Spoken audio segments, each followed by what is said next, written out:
Hello guys, कैसे हो आप सब लोग। आई होप कि आप सब लोग ठीक होंगे एंड बढ़िया होंगे। Welcome to my YouTube channel. But यार, वो मेरा बिल्कुल भी मन नहीं है कुछ करने का, ना स्टोरी रिकॉर्ड करने का, ना अपलोड करने का। क्या फ़ायदा यार, इतनी मेहनत लगती है, टाइम लगता है वीडियो बनाने में, बट आप लोगों का तो रिस्पॉन्स ही नहीं है कुछ भी। आई नो चैनल न्यू है तो रिस्पॉन्स काफ़ी लेट आएगा, बट फिर भी बंदा डीमोटिवेट हो जाता है। तो अगर स्टोरी थोड़ी सी भी देखते हो तो प्लीज़ लाइक करो, सब्सक्राइब करो एंड कमेंट सेक्शन में ज़रूर गलतियाँ तो बता ही सकते हो।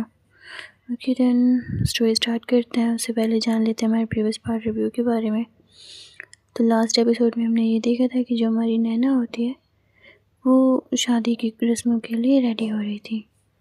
तारा भी वहीं थी, तो नैना रेडी होकर मिरर के सामने ख़ुद को सेट कर रही थी।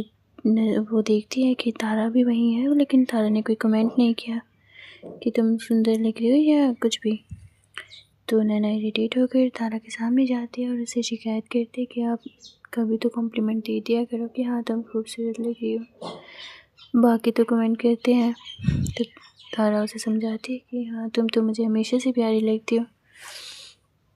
एंड अब आगे तारा और नैना भी यही सारी बातें कर रहे थे कि तभी नैना कहती है, ठीक है मुझे छोड़ो, मुझे आपसे बात ही नहीं करनी है, आपसे बात करना ही बेकार है। हमेशा आप मुझे अपनी बातों में फंसा लेती हो। मैं जा रही हूँ नीचे, रस्में शुरू होने वाली हैं। नैना कहकर बाहर की तरफ जाने लगी, तभी तारा की आवाज़ आई, पहले मेरी बात सुनो। नैना तारा की एक्टिंग करते हुए बोली, हाँ मुझे पता है आप क्या कहोगी, ज़्यादा चलना मत, इधर उधर मत जाना, ज़्यादा मस्ती मत करना, एक जगह पर बैठ जाना, एग्ज़ैक्ट्रा एग्ज़ैक्ट्रा, यही कहना है ना आपको मुझसे। मुझे पता है। तारा बोली, हाँ गुड गर्ल, और मैं नीचे चेक करने आऊँगी, अगर मेरी बात नहीं मानी तो फिर मैं तुम्हें रूम में बंद कर दूँगी। नैना बोली, नहीं कुछ नहीं करूँगी मैं, जाऊँ अब। तो तारा जो होती है वो कहती है जाओ। तारा बोली ये तो। नैना वहाँ से चली गई। नीचे सब लोग काम में लगे हुए थे। जैसे ही नैना नीचे आई तो सब लोगों ने नैना की तरफ देखा और उसकी तारीफ़ करने लगे। घर में सिर्फ घर वाले और कुछ फैमिली फ्रेंड्स ही थे। तारा ने ज़्यादा लोगों को बुलाने से मना कर दिया था, वो भी कोई रिस्क नहीं लेना चाहती थी। दादाजी नैना के पास आकर उसे बोले, कितनी प्यारी लग रही हो बेटा, कभी कभी साड़ी भी पहन लिया करो, कितनी सुंदर लगती हो तुम साड़ी में। तभी वहाँ पर तारा की मॉम आके बोली, नैना तुमने खुद से साड़ी पहन ली। नैना बोली, हाँ आंटी, वो लास्ट टाइम आपको देखा था ना पहनते हुए, तो याद था, 2-3 बार गलती हुई पर फिर से मैंने पहन लिया। तारा की मॉम बोली, चलो ये बात तो अच्छी है। उसके बाद वहाँ पर हल्दी की रस्में शुरू हो गई। तभी जिया ने सॉन्ग्स प्ले किए। इन सभी चीज़ों को एंजॉय कर रही थी नैना, और साथ ही इस बात का ध्यान भी रख रही थी कि कहीं उसे तारा देख ना ले। तभी जिया उसके पास आई और बोली, क्या हुआ, तो इधर उधर क्या देखे जा रही है। नैना बोली, तारा को देख रही हूँ, अगर उन्होंने देख लिया ना कि मैं खड़ी हूँ और ज़्यादा घूम रही हूँ तो वो फिर से मुझे नीचे नहीं आने देंगी। जिया बोली, तो तू ऐसी हरकतें करती क्यों है, जा बैठ जा शांति से एक जगह पर, अपने साथ साथ तो हमें भी डांट खिलवाएगी। जिया ये बोलकर नैना को एक जगह पर बिठा देती है। हल्दी की रस्में अब ऑलमोस्ट शुरू हो ही गई थी। नैना ने अपने हाथ में मेहंदी लगवाई और उसमें तारा का नाम भी लिखवाया। नैना जिया के पास आकर बोली, तूने मेहंदी क्यों नहीं लगवाई। जिया बोली, मुझे इसकी खुशबू पसंद नहीं है। नैना अपना मुंह बनाकर बोली, यार हद है, तू दुनिया की अनोखी लड़की है, कितनी अच्छी खुशबू को तू पसंद नहीं करती। तभी वहाँ पर मेहर आया और वो जिया और नैना के पास आकर बोला, गर्ल्स तुम सबका ठीक है, पति या बॉयफ्रेंड कितना प्यार करते हैं इस मेहंदी के रंग से पता चल जाता है। और हम लड़कियों का क्या, कोई ऐसी तरीका नहीं है जिसमें पता चले कि हाँ हमारी पत्नियाँ कितना प्यार करती हैं। मेहर की बात सुनकर वहाँ पर चाचा जी आ गए और मेहर के कंधे पर हाथ रखकर बोले, नहीं हमारे लिए ये सब नहीं है, हमें तो लड़की का प्यार लड़की से ही पता चलता है। लड़की बोल दे यही काफ़ी हमारे लिए, हमारे नसीब में कहाँ कि हम प्यार को तोल सकें। मेहर बोला, चाचू आपको नहीं लगता कि ये अन्याय है, तो जो उसके चाचा जी होते हैं वो कहते हैं नहीं। तो मेहर कहता है हमें इसके लिए आवाज़ उठानी चाहिए। चाचा जी दुखी होकर बोले बेटा रहने दो, कहीं ऐसा ना हो आवाज़ उठाने के चक्कर में मुंह में ही आवाज़ रह जाए और ना रहे हमारे मुंह में आवाज़। फिर मेहर बोला फिर तो आ गया बदलाव। तभी जिया उससे बोली आप सबको इतना दुखी होने की कोई ज़रूरत नहीं है, अगर आप चाहें तो आप लोग भी मेहंदी लगा लीजिए अपने हाथ में। अब मेहंदी को थोड़ी ना पता है कि उसे लगवाने वाले लड़के हैं या लड़कियाँ। नैना फिर जिया की बात पर गुस्सा होते बोली सही कहा जिया तूने, तभी पता चलेगा कि हम इतने घंटे से कैसे मेहंदी अपने हाथ में रखते हैं। आप सब भी तो 10 मिनट में हटा देंगे। मेहर बोला छोड़ो यार, तुम लड़कियों से कोई नहीं जीत सकता। फिर वो वहाँ से चला गया। नैना बोली अब मैं भी रूम में जा रही हूँ, अगर तारा आ गई तो मुझे अभी तक बाहर देखा और डांटी पड़ जाएगी। ये बोलकर नैना अपने रूम की तरफ चली गई। तारा जब रूम में आई तो उसने नैना के हाथों को मेहंदी में सना हुआ देखा। तारा ने थोड़ा कन्फ्यूजन में नैना को देखा और पूछा क्या है। नैना स्माइल करते हुए बोली मेहंदी है और इस मेहंदी में मैंने आपका नाम लिखवाया है, उसे ढूंढो। तारा बोली लेकिन इसकी क्या ज़रूरत है। नैना ज़िद करते हुए बोली ज़रूरत है, ये गेम तो शादी के टाइम ही होता है, लेकिन आपसे कैसे शादी की ये तो आपको पता ही है। आपको कुछ नहीं पाया तो कम से कम मुझे इसकी खुशी लेने दे दो। आप बहस मत करो, अब नाम ढूंढो अपना। नैना ने ये कहकर अपना हाथ तारा के आगे बढ़ा दिया और उसे अपना नाम ढूंढने के लिए कहा। थोड़ी देर में तारा ने नाम ढूंढ लिया। ये देखकर नैना ने सैड सा फेस बना लिया। तारा उसका सैड फेस देखकर बोली अब क्या हुआ, मैंने तो नाम ढूंढ लिया। नैना बोली हाँ, लेकिन अगर आप अब नहीं ढूंढ पाती तो मुझे गिफ्ट देना पड़ता, मेरे गिफ्ट का लॉस हो गया। तारा बोली बस इतनी सी बात के लिए तुम सैड हो रही हो, गिफ्ट मैं वैसे भी दे दूँगी। नैना खुशी से चहकते हुए बोली सच में। तारा बोली हाँ, चलो अब दवाई ले लो और सो जाओ। देखते ही देखते शादी का दिन भी आ गया। पूरे घर में चहल पहल थी, लेकिन किसी को भी नहीं पता था कि आज शादी में क्या होगा। सब अपनी अपनी प्लानिंग में लगे हुए थे। नैना और जिया सुबह से वानी के रूम में ही थे। मेहर डेकोरेशन देख रहा था और करे भी क्यों ना, आज उसकी बहन की शादी जो हो रही है। दादाजी मेहर के पास आकर बोले डेकोरेशन की जिम्मेदारी तो बहुत अच्छे से चल रही है, तो काम इतना धीरे धीरे क्यों हो रहा है। मेहर अपनी तारीफ़ करते हुए बोला धीरे धीरे कहाँ हो रही है दादाजी, आप परेशान मत हो, चिंता मत करो, शाम तक सब कुछ रेडी हो जाएगा, आप बस देखते जाओ। ऐसी डेकोरेशन करवाऊंगा मैं कि बड़े बड़े वेडिंग प्लानर भी मेरे आगे पानी भरेंगे। दादाजी मेहर को धमकाते हुए बोले हाँ, वो तो तब देखूंगा ना, जब डेकोरेशन पूरी हो जाएगी, और अगर कुछ भी कमी रह गई ना तो तुम इतना पिटोगे कि दोबारा ये सब करने के बारे में भूल ही जाओगे। मेहर अपने कॉलर को ऊपर करते हुए बोला अरे आप क्यों परेशान हो रहे हो, बस देखते जाओ। तारा अपने स्टडी रूम में थी कि तभी उसके पास रवि का कॉल आया। तारा ने कॉल रिसीव किया तो रवि बोला तो क्या चल रहा है तारा, शादी तो हो जाएगी और आपने अभी तक कुछ किया भी नहीं। नॉट फेयर, मुझे लगा था कि मुझे सावधान रहना पड़ेगा, अलर्ट रहना पड़ेगा। आफ्टर ऑल मेरे सामने तारा सिंह जो है, पर तुम तो दिवाली के बम से भी ज़्यादा बेकार निकले। तभी तारा बोली शादी होने वाली है, हुई नहीं है, तो खुद पर तुम इतना कॉन्फिडेंट अच्छी बात नहीं है रहना, अक्सर ये लोगों को ले डूबता है। उसके बाद तारा किसी को कॉल करके बोली क्या तुम रेडी हो। थोड़ी देर में तारा का असिस्टेंट कुछ देर में आ गया। अब किसी को कुछ पता ना चले, ये कहती है। ये बोलकर तारा ने कॉल कट कर दिया और किसी सोच में चली गई। नैना रूम में आई और तारा को ढूंढने लगी, लेकिन उसे तारा कहीं नहीं मिली, तो वो खुद से बोली ज़रूर अभी भी स्टडी रूम में होंगी, मैं अंदर जाऊँ या नहीं, आज तक तो नहीं गई, क्या फ़र्क पड़ता है। नैना तू तो उनकी वाइफ है और अंदर क्या ही होगा।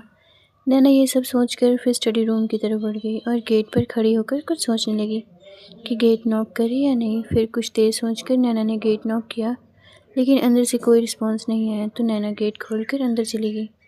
अंदर जाकर उसने देखा तो चारों तरफ बस बुक्स ही बुक्स थीं। नैना खुद से बोली, इतनी सारी बुक्स तो मैंने कॉलेज में भी नहीं देखी लाइब्रेरी में। ये सारी बुक्स पढ़ते हैं या ऐसे ही हैं? नैना सब सोच ही रही थी कि तभी उसकी नज़र एक बड़े से फ़ोटो पर गई, जो किसी और की नहीं बल्कि नैना की ही थी। तो गाइज़, ये वही फ़ोटो है जो मैंने आपको स्टार्टिंग में बता दी थी। उस फ़ोटो को देखकर नैना बोली, हाँ, हम कहाँ छिपा कर रखी है मेरी फ़ोटो? रूम में ही लगा लेते, वहाँ तो एक भी नहीं है चारों तरफ देखने के लिए। फिर नैना की नज़र एक सोफ़े पर गई, जहाँ पर तारा अपनी फ़ाइल के बीच में सो रही थी। ये देखकर नैना हंसने लगी और जल्दी से तारा की फ़ोटो ले ली। फिर तारा के पास जाकर उसे सभी फाइल्स को अलग कर दिया। फिर उसने तारा को हग कर लिया। उस हलचल में तारा की आँख खुल गई। उसकी नज़र नैना पर गई, जो उसे हग करके लेटी हुई थी। उसे देखकर तारा बोली, तुम कब आई यहाँ पर? नैना तारा को देखकर बोली, बस अभी अभी, जब आप अपनी फाइल्स के बीच में सो रही थी। तारा बोली, मुझे नींद आ गई थी। नैना बोली, क्यों आ गई थी? पक्का आप रात को सोई नहीं हैं और काम करती रही हैं। आप इतना काम क्यों करती हो? किसी चीज़ की कमी थोड़ी ना है। कुछ काम कम किया करो और फ़र्क नहीं पड़ता कि काम कितना है। तारा बोली, हाँ ठीक है, आगे से कम काम करूँगी मैं। हैप्पी? नैना बोली, हाँ, वैसे मैं आपसे कुछ पूछने आई थी। तारा बोली, अगर तुमने बाहर जाने के बारे में पूछना है तो तुम्हें अलाउड नहीं है। नैना रिक्वेस्ट करते हुए बोली, प्लीज़। तारा बोली, लेकिन तुम्हें जाना क्यों है? सब तो यही है, जो चाहिए वो मंगवा लो। नैना बोली, अरे कुछ चाहिए नहीं, बल्कि हम सब लोग मंदिर जा रहे हैं कुल देवी के पूजा करने के लिए, वहीं जाना है। तारा बोली, कभी और चली जाना, मैं चलूँगी तब। नैना इमोशनल होते हुए बोली, नहीं प्लीज़ प्लीज़ ना तारा। फिर तारा कहती है, ठीक है, मैं भी चलती हूँ। ये सुनकर नैना बहुत ज़्यादा खुश हो गई और तारा को गले से लगाकर बोली, सच में आप आ रही हैं? तारा प्यार से नैना को देखते हुए बोली, हाँ, मैं आ रही हूँ। फिर एक बार तारा ने नैना को देखकर कहा, हाँ, आना ही पड़ेगा, तुम तो मेरी बात सुनोगी नहीं, इसलिए मुझे ही आना होगा। मैं नहीं चाहती कि तुम्हें कोई परेशानी हो। नैना बोली, ठीक है, फिर मैं सबको बता देती हूँ, सब बहुत खुश हो जाएंगे। नैना भागते हुए नीचे चली गई और आज परिवार के सारे लोग खुश थे, क्योंकि आज उनके साथ तारा भी मंदिर जा रही थी। सब ये बात जानते थे कि तारा सिर्फ नैना के लिए आई है, लेकिन उन्हें इस बात की तसल्ली थी कि तारा अब घर के लोगों के साथ इन्वॉल्व हो रही थी। घर वाले पूजा करके वापस घर आ गए। तारा नैना को रूम में ले जाकर उससे बोली, अब खुश हो? चलो अब सो जाओ और दवाई ले लो। ये बोलकर तारा उसे दवाई खिलाने लगी। थोड़ी देर के बाद नैना बोली, अच्छा, अब मैं वानी दी को जाकर देख आती हूँ। अब तो वो ब्यूटिशियन से भी आ गई होंगी। ये बोलकर नैना जाने को हुई तो तारा उसे रोकते हुए बोली, उसे रेडी होने दो और तुम भी रेडी हो जाओ, तुम्हें टाइम लगेगा। जो नैना होती हुई कहती है, हाँ, कह तो आप ठीक रही हैं, मैं भी रेडी हो जाती हूँ। ये कहकर नैना अपनी ड्रेस लेकर बाथरूम में चली गई। तारा नैना को देखने लगी। तारा ने थोड़ी देर में जिया को कॉल करके अपने रूम में बुलाकर कहा, तुम भी यहीं पर नैना के साथ रेडी हो जाओ, मैं बाहर जा रही हूँ। ये बोलकर तारा रूम से बाहर चली गई। नैना जब चेंज करके आई तो जिया को देखकर अपने पास उसे बोली, क्या हुआ? ऐसे घूर कर क्यों देख रही है लहंगे को? कुछ खराबी है क्या? नैना की बात सुनकर जिया बोली, मुझे समझ में नहीं आता कि तुम सब इसके अंदर घुसते कैसे हो। जिया के इस फालतू सवाल पर नैना उसे मारते बोली, कभी कभी लड़कियां जैसे कपड़े पहन लिया कर तो पता चले कि कैसे घुसते हैं। नैना ने जिया को देखकर सवाल किया, ये सब छोड़, बता कि तारा कहाँ चली गई? तू यहाँ कैसे आ गई अचानक से? जिया बोली, मैं अचानक नहीं आई, दी ने मुझे बुलाया है और कहा कि मैं यहीं रेडी हो जाऊं और तुम्हारी भी हेल्प कर दूं। नैना बोली, सीरियसली, तू मेरी हेल्प करेगी? उन्होंने सोच भी कैसे लिया कि तू मेरी हेल्प करेगी? जिया बोली, ओ हेलो, ज़्यादा बोलने की ना ज़रूरत नहीं है, मैं आज कितने अच्छे से रेडी होती हूँ, तू देख लेना। नैना जिया को छेड़ते हुए बोली, हाँ हाँ, आज तुझे किसी को दिखाना जो है। जिया बोली, यार चुप कर जा, ज़्यादा मत बोल, तुझे तो पता है ना वो सिर पर चढ़ जाएगी मेरे। तो जो नैना होती है वो कहती है हाँ यार वो बंदरिया ही तो है। जिया झूठ मूठ का गुस्सा दिखाकर बोली, चुप कर, उसे बंदरिया मत बोल। नैना फिर प्राउडली फेस बनाते हुए बोली, अच्छा आज बड़ी साइड ली जा रही है उसकी तरफ। तो तुझे तो मुझे थैंक यू बोलना चाहिए कि मेरी वजह से उसने गिव अप नहीं किया। जिया भी फिर उसी टोन में बोली, ऐसे तो तुझे भी मेरा शुक्रिया अदा करना चाहिए कि मैं तुझे इस घर में लेकर आई और तुझे दी मिल गई। नैना इमोशनल होने का नाटक करते हुए बोली, अब तो दोस्ती में ये बात लेकर आएगी। जिया बोली, शुरुआत किसने की इन सब की? इन सब के बाद नैना कुछ नहीं भूली और दोनों रेडी होने लगी। नैना ने आज पिंक कलर का लहंगा पहना हुआ था और हमेशा की तरह अपने बालों को खुला छोड़ दिया था। माथे पर छोटी सी बिंदी, कानों में बड़े बड़े झुमके, गालों में हल्का सा ब्लश, गले में तारा के नाम का मंगलसूत्र और मांग में लाल रंग का सिंदूर। आज की नैना बहुत ही ज़्यादा खूबसूरत लग रही थी। वहीं जिया ने ब्लू कलर का लहंगा पहना था, बालों का जूड़ा बनाया हुआ था और कानों में बड़े से इयररिंग्स पहने थे।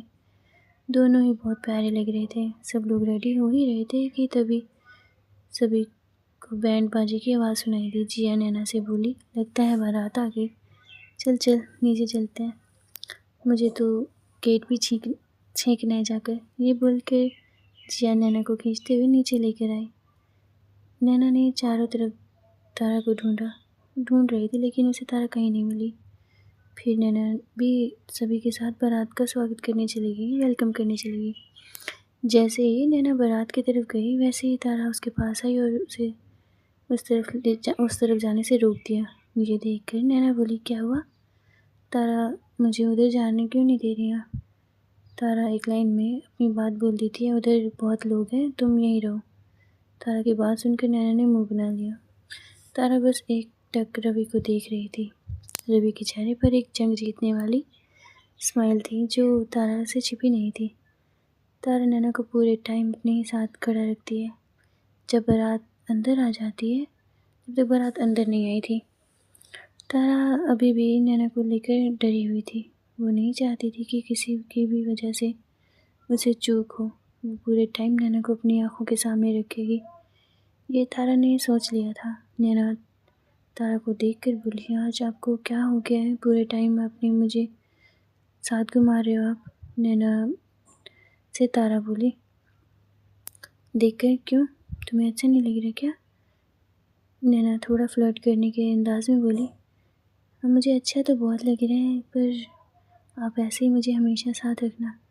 थोड़ी देर के बाद सारी रस्में शुरू हो गई और पंडित ने दुल्हन को बुलाने के लिए कहा तो जिया वानी के रूम में गई जिया वानी को लेने के लिए।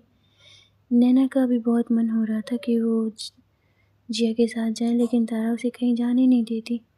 थोड़ी देर के बाद वानी को जिया अपने साथ लेकर आई। आज वानी भी बहुत सुंदर लग रही थी। गहरे लाल रंग के लहंगे में वो बहुत ही ज़्यादा सुंदर लग रही थी। गहनों में वो सजी धजी हुई थी। वो नीचे आ रही थी। सब मेहमानों की नज़र उस पर टिकी हुई थी। नैना ने तारा से पूछा, दी कितनी सुंदर लग रही है ना? तारा ने बस में जवाब दिया और वानी को देखने में लग गई। आज तारा अपनी छोटी बहन की शादी देख रही थी, उसे शादी के जोड़े में देख रही थी। जिस जोड़े में कोई भी लड़की सबसे ज़्यादा सुंदर लगती है, ये हर लड़की की ज़िंदगी का सबसे खूबसूरत पल होता है। लेकिन यहाँ ऐसा कुछ नहीं था। यहाँ पर शादी के नाम पर छलावा हो रहा था, सिर्फ साजिशें। वानी ने एक नज़र तारा को देखा और थोड़ी सी स्माइल की। इमोशनल हो गई थी वो हमेशा से तारा का प्यार चाहती थी लेकिन तारा ने अपनी नाराज़गी में कभी अपनी बहन पर ध्यान नहीं दिया।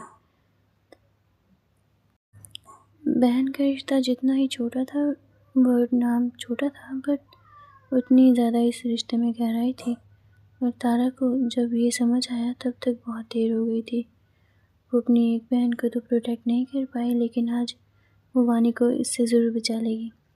तारा के मन में भी अभी क्या था कोई भी नहीं जानता था, लेकिन पता नहीं क्यों वानी बार बार तारा की तरफ देखी जा रही थी। ये देखकर तारा ने अपनी पलकें झपका दी। मानो कह रही हो सब ठीक है, मैं तुम्हारे साथ हूँ। तारा की मोम ने आगे आकर वानी का घूंघट नीचे कर दिया। धीरे धीरे शादी की रस्में शुरू हो गई। पंडित मंत्र बोलना शुरू करते हैं कि तभी अचानक से लाइट चली गई। सब लोगों में हलचल शुरू हो गई। तभी महर बोला, अरे घबराओ नहीं, मैं देख कर आता हूँ कि क्या हुआ है।